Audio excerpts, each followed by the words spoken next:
Hoje nós vamos falar sobre uma das maiores trilogias do mundo dos videogames e o que vem pela frente. Bora lá! Fumito Ueda. Existe motivo para você ficar hypado pela possibilidade de em 2023 ser anunciado um novo jogo desse cara? É disso que a gente vai falar hoje e ver o que é que esse cara já fez. Bora lá!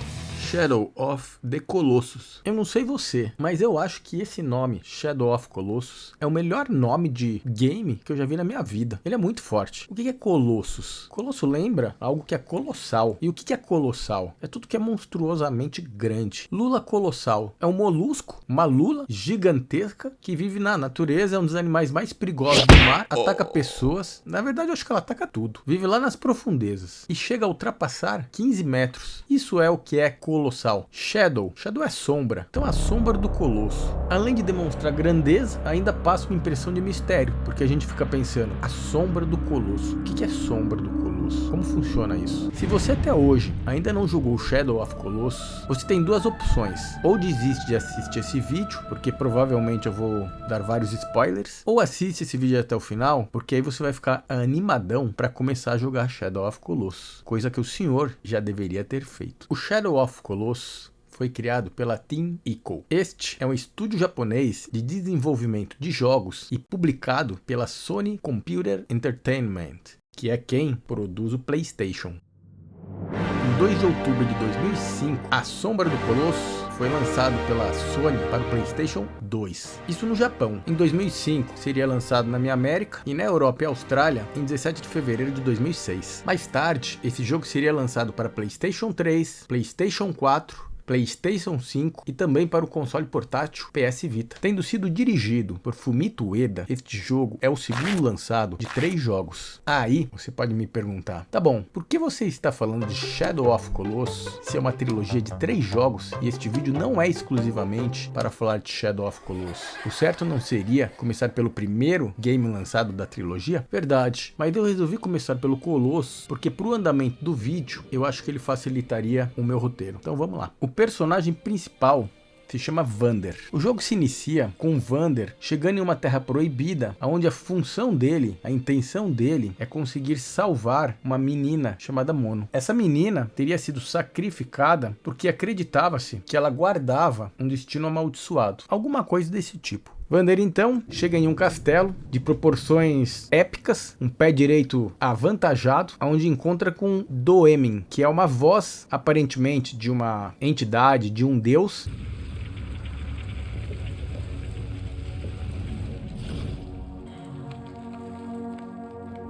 que propõe ao menino que para trazer Mono de volta à vida, ele teria que matar 16 colossos.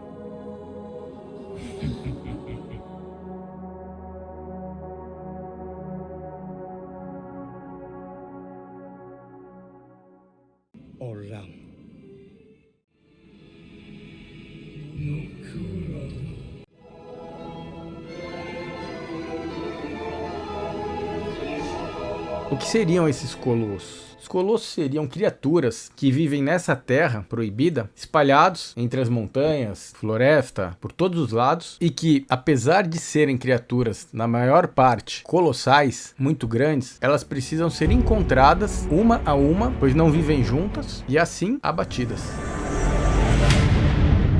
Além de estas criaturas serem monumentais, elas são de pedra misturada com, acredito que, carne, e são peludas. Então elas são uma mistura de uma criatura orgânica, mas que também é composta de pedra.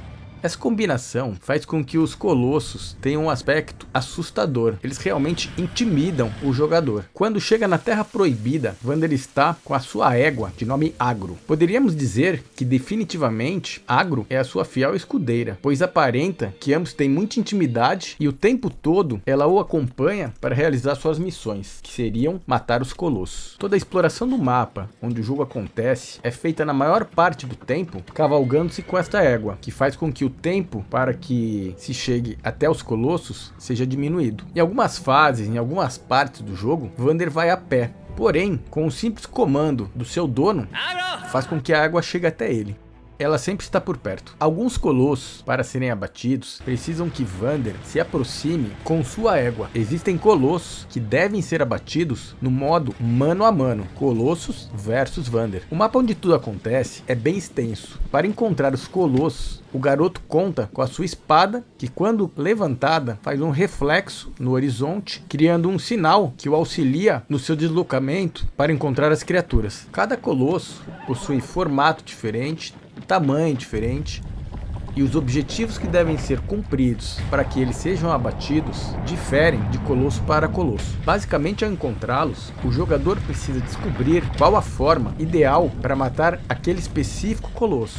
Escondidos na própria criatura, existem pontos que, quando descobertos, devem ser atacados e furados pela espada de Vander. Assim que todos os pontos são encontrados e atacados, a criatura vem ao chão. Cada monstro abatido gera uma alegria muito grande ao jogador.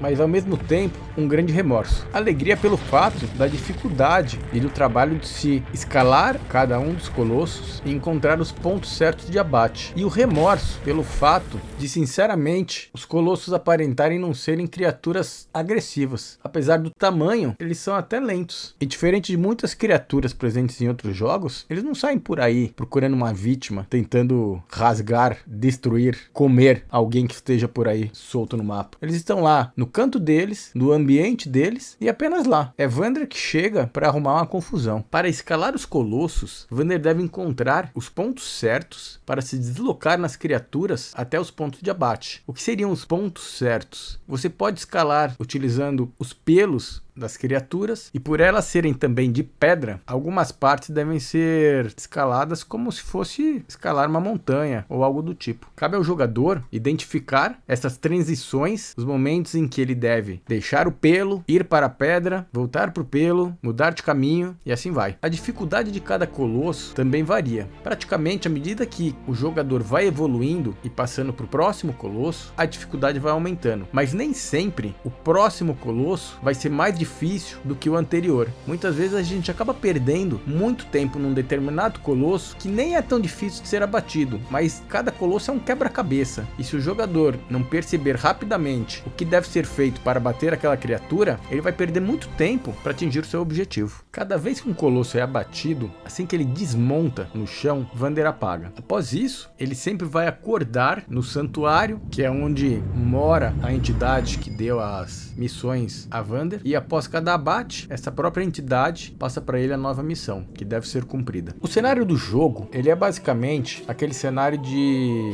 lugares medievais, tem muitas masmorras, muita pedra, castelo, e tudo é grande, tudo é enorme, tudo é colossal. As cores do jogo variam muito entre o preto, vários tons de cinza e vários tons de verde. Dependendo de onde o Vander estiver, dá até uma sensação meio de um ambiente sombrio. Toda a trilha musical desse jogo é muito bonita, como não deveria deixar de ser. Da mesma forma como acontece com games do tipo Final Fantasy ou qualquer outro desses títulos que querem proporcionar uma experiência épica, Shadow of the Colossus também conta com uma trilha instrumental no estilo orquestra. Já fez muito sucesso pelo mundo e constantemente filarmônicas de todo mundo fazem apresentações em cima deste tema. Agora, bora conhecer os pimpolinhos de pedra chamado Colosso. Vamos ver um por um. Bora lá. O primeiro colosso a ser abatido se chama Valos. Ele se assemelha a um monstro barbudo e anda sempre com uma arma, um pedaço de pedra na mão. Esse é um colosso grande. Provavelmente, por ser o primeiro colosso a ser abatido, ele não tem um nível de dificuldade grande. Ele é um colosso fácil de se matar. Coitado. O Quadratus é o segundo colosso. Ele é uma mistura de montanha com uma vaca, um boi, alguma coisa desse tipo aí, chifruda. Também não é um colosso difícil de abater. Gaius. Esse é um pouquinho mais difícil. Ele parece um robô, também é bem grande, e ele possui uma arma na sua mão direita que ela nunca é largada, ela é até fixa nesse colosso. É tipo um Frankensteinzinho assim. Paedra ou Faedra. Ele seria uma mistura entre uma girafa, só que com um pescoço pequeno, e uma aranha, só que com 4 patas. É um bicho bem esquisito e a dificuldade dele também é próxima dos anteriores. Avion. Esse nome, logicamente, vem de avião e, consequentemente, o bichinho voa. Apesar de ele não ser um Colossus muito difícil de abater, a dificuldade dele vem mais por ele ser um Colossus que foge do que os outros eram. Ou seja, os outros eram terrestres. Você tinha que arrumar uma maneira de abatê-lo no chão. Esse, por ele voar, então o jogador vai ter que pensar um pouquinho ali para ver como vai fazer para dar fim no bichinho. Barba. Esse é bizarro, porque ele é um barbudo, ele é meio semelhante ao Quadratus, mas ele tem o pé, parece que é um pé de cavalo. E o pé dele, o casco, são edificações, tem porta, é como se fosse um edifício mesmo. Hidrus, como o próprio nome sugere, ele é da água, ele é aquático. É semelhante a um tubarão, e enquanto o outro voava e os outros eram terrestres, esse você vai ter que arrumar uma maneira de abatê-lo na água. Kuromori, esse é praticamente um dragão de Komodo, só que todo petrificado e no estilo que a gente já conhece aí dos Colossos. Esse já é um pouquinho mais difícil de abater. A dificuldade já começa a aumentar. Bassaran é mais ou menos uma Alligator Snap Turtle, só que no estilo Colosso. É um bichinho chato, viu? Esse aí você tem que estar animado. O Dirge é um bicho que vive na areia. Ele seria mais ou menos como uma cobra, uma enguia, alguma coisa desse tipo. É bem compridinho. É um pouquinho mais difícil do que os iniciais para ser abatido. Celosia. Esse é pentelho e é chato de bater. E é um dos mais nervosinhos. É um dos menores colossos e ele é como se fosse uma tartaruguinha com os pezinhos com garra, assim. É chato. O Pelagia é praticamente um jardim suspenso em forma de colosso. É bem bizarro. Não parece com nada, lembra ninguém. Além de ele ter esse terraço na cabeça, ele tem uns dentes bem no cucuruco e também vive na água. Ele é bem grande. Phalanx. Ele tem uma nadadeira tipo de baleia, mas ele não é a baleia. É como se tivesse pego, sei lá, um chassi de trem, colocado na nadadeira de baleia e apertado o botão para transformar ele num colosso. É isso que ele é. É de longe o maior de todos os colossos. Cenobia. Esse é o 14º colosso. Ele é chato, e ele é tipo um leão, parece um leão de pedra. É o colosso mais picuchuchuco que tem no jogo. O que ele tem de pequeno, ele tem de marrento. Argus, ele parece um gorila, logicamente que de pedra e pelo e partes orgânicas. É uma espada de pedra, lógico, na mão, e ele é chato. Na verdade, ele já vai dando a deixa do que você vai ver lá pra frente. Malus, esse pra mim é o cachorro do demônio disfarçado de demônio. Esse é o capeta. Ele é uma estátua da liberdade, que ele tá fincado no chão, na base dele, e ele é diferente de todos os outros colossos. Ele não se move, é com muita dor no coração que eu sou obrigado a falar que eu cansei desse cara. Eu empaquei na mão dele, que dali da mão, quando eu ia pular para perto da cabeça dele ali, eu sempre caía ela para baixo. E aí o jogo tá lá no meu console, guardadinho para um dia eu terminar, porque eu não posso nem ver a cara desse cara, de tanto que eu já enchei o saco esse cara. Mas eu vou acabar, vou matar esse desgraçado. Dos outros eu tive pena, todos eles, desse não. Só o nome dele, né, Malus, é mala. Shadow of Colossus, na minha opinião, é um dos 3 melhores jogos que eu já joguei de videogame até hoje. Por vários motivos. Ele é um daqueles jogos que você torce para não acabar. Talvez por isso eu ainda não tenha liquidado com o último Colosso. Apesar de ser um jogo muito solitário. Solitário por quê? Porque durante todo o desenrolar do jogo é o Wander e o cavalo dele e mais ninguém. Na verdade, quando aparece alguma coisa que tem vida, são os colossos e você mata eles. Então, praticamente eles estão sozinhos no jogo o tempo todo. E isso faz o jogo ser grande. Porque é um jogo de um só personagem que não precisa interagir com ninguém. É um jogo que você torce para não acabar. O visual dele é maravilhoso. Como eu disse, a música também é perfeita. Ele é um jogo que flui fácil. Que ele não é apenas um jogo. Ele não é um jogo que você chega ali, pega uma arma, começa a matar todo mundo, vai buscar uma missão, depois vai buscar outra missão. Você tem várias missões nesse jogo. Só que cada missão é uma obra de arte, cada missão você tá explorando ao máximo coisas com o mínimo de recurso. E nem por isso elas não são grandiosas. Ao meu ver, esse jogo é tão perfeito que ele chega a ser um exemplo de como se faz um jogo de videogame, em todos os sentidos. Se você não jogou, você precisa jogar esse jogo. E aproveita que ele já tem versões para PlayStation 4, PlayStation 5, gráficos mais atualizados e cai dentro. Vamos passar para o próximo. Last Guardian, o último guardião. Assim como Shadow of Colossus, Last Guardian é um puta nome para um game. Ele é um nome perfeito. O que é o último guardião? É como Last of Us, tipo o último de nós. Isso que é nome. Assim como Shadow of Colossus, Last Guardian, ele cria um mistério, uma dúvida na cabeça da gente que a gente precisa jogar aquilo para ver o que tem ali. E o que deixa o jogo mais atrativo, que você fica mais interessado, é que a própria capa, a própria label do jogo, label, tem gente que prefere assim, ela mostra aquele dragão que parece uma mistura entre uma galinha e sei lá que outro bicho, e um gato, e um menininho. Então você fala, o que tem aí dentro? Eu preciso conhecer esse jogo. Desde o início, a história dele é um pouco bizarra. Também teve como diretor Fumito Ueda, e da mesma maneira como Shadow of Colossus, ele passa aquele ambiente de solidão e possui também o protagonista, que seria o menininho, e no lugar do cavalo, você tem esse dragão.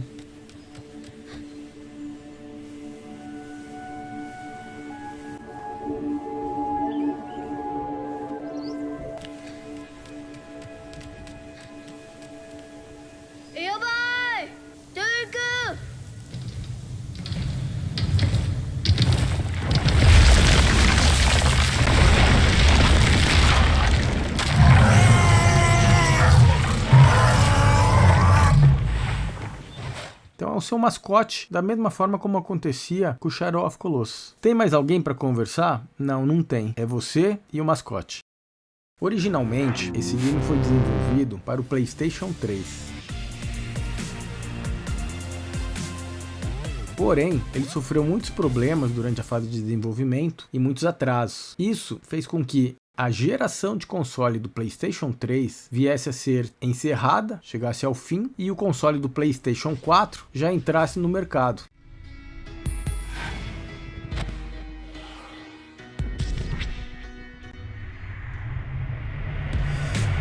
Tal fato acabou criando dois problemas para os desenvolvedores. Não teria sentido você lançar um jogo de PlayStation 3 para um console que já estava defasado, e ao mesmo tempo o visual desse jogo ele não era um visual de um jogo da nova geração do PlayStation 4. Então a adaptação desse jogo ela teria que ser feita, uma remasterização, um remake, para que ele viesse a ser atualizado. Conclusão: ele foi lançado para o PlayStation 4. Ele sofreu muitas modificações e muita gente critica esse jogo por causa disso. Tem gente que acha que é perceptível essa adaptação de um jogo da geração do PlayStation 3 que tinha sido feita para o PlayStation 4. Como eu já havia jogado Shadow of Colossus e me tornado um fã de Fumito Ueda, eu resolvi dar uma chance para esse jogo, principalmente, como eu disse, pelo apelo relacionado ao nome e à label desse jogo. Desta vez, o personagem ele não tem um nome definido, mas o dragãozinho, a criatura, a galinha misturada com gato, o nome dela é Trico. O jogo se inicia com o garotinho sendo sequestrado, não se sabe por que isso aconteceu, e ele havia sido levado para um castelo em ruínas, ou alguma coisa do tipo, dentro de uma montanha, dentro de um vale, estilo desses de Shadow of Colossus. Um castelo monumental, de pedra, e o menino acorda, só que o corpo dele, diferente de antes do sequestro, ele passa a estar todo tatuado.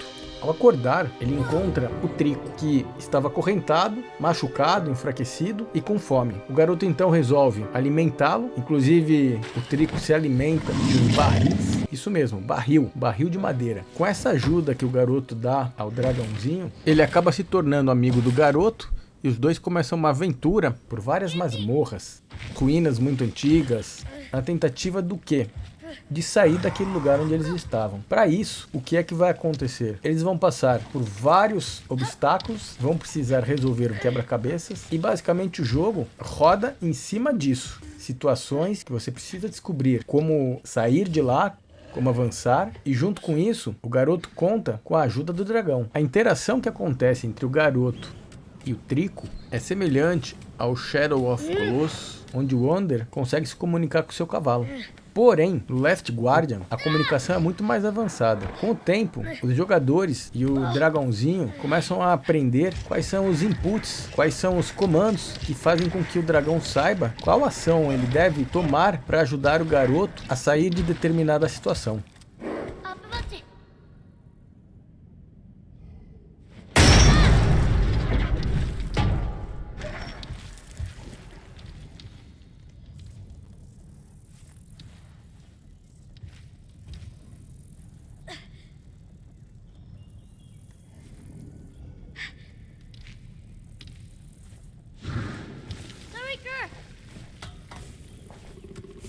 possível perceber que o caminho adotado pelo garoto, ele busca subir no mapa daquele lugar onde eles se encontram. Ou seja, aparentemente, a intenção dele é sair daquela situação pelo céu, no topo das montanhas, até mesmo porque isso facilitaria ao Trico para ele poder sair voando.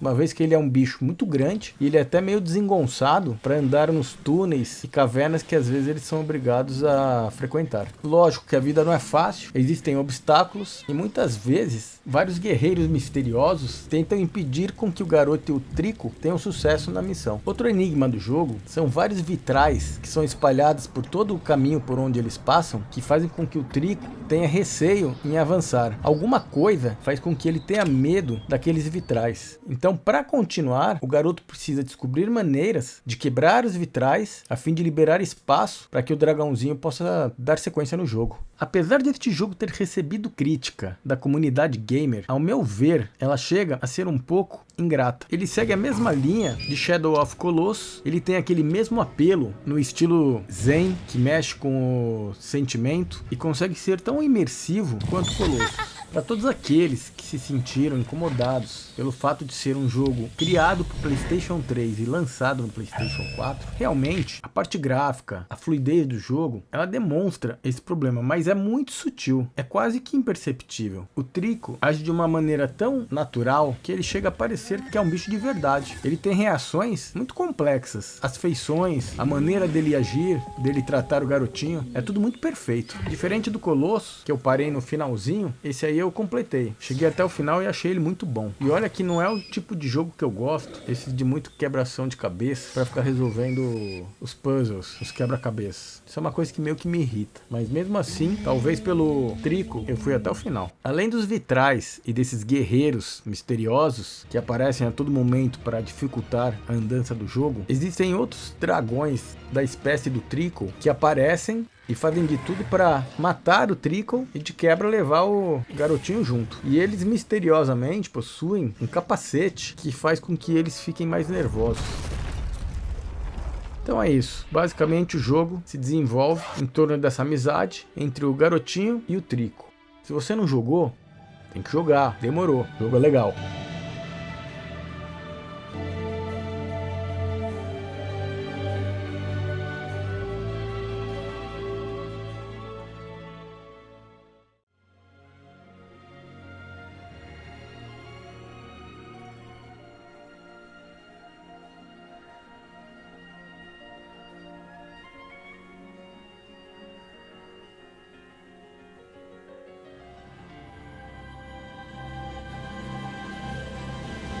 Chegamos agora, finalmente, ao nosso primeiro jogo da trilogia. Ico é o nome dele. É um jogo criado para PlayStation 2 entre 2001 e 2002, sendo desenvolvido também pela Team Ico. E da mesma forma, aos dois outros games, foi dirigido por Fumito Ueda. Seguindo o mesmo conceito de Colossus e Last Guardian, também é um jogo de poucos protagonistas.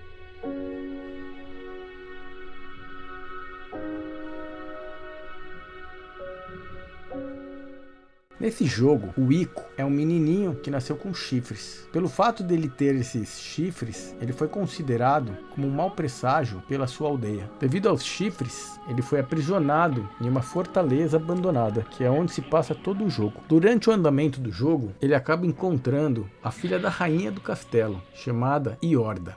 Ico, ao conhecê-la, descobre que a rainha planejava usar o corpo da própria Yoda para estender o seu tempo de vida. Com isso, ele acaba optando por ajudá-la a fugir do castelo e, para isso, deve sair de situações difíceis e, junto com ela, buscar um final feliz para os dois pombinhos.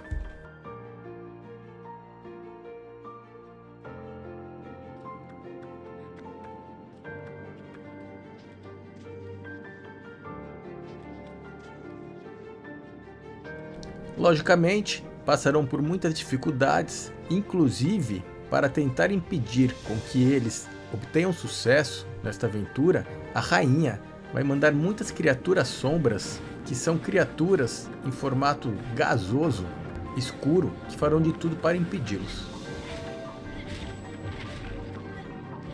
Ico não chegou a ser um sucesso comercial, mas foi considerado uma obra de arte. Os castelos, ruínas, masmorras foram criadas, inspiradas na obra A Nostalgia do Infinito, do artista surrealista Giorgio de Chirico. Nesse jogo, Ueda buscou um estilo minimalista. Por ter estas características minimalistas e este ambiente de solidão, chega a dar até um pouco de aflição, para falar a verdade. Mas a aflição faz parte do jogo e faz parte da experiência. Eu acabei deixando o Ico pro final, apesar de ele ter sido o primeiro jogo lançado, porque eu joguei muito pouco desse jogo. Eu tive até um pouco de preconceito a ele, porque eu achava que Ico é nome de um passarinho, isso não é nome de jogo. O que eu tenho de elogios pro título dos outros jogos, eu tenho de crítica pro título desse jogo. Apesar disso, depois de um tempo, você acaba acostumando com esse nome, e aí o nome fica legal. Hoje em dia eu não consigo ver esse jogo se não chamasse Ico, mas é isso. Em relação à trilha sonora,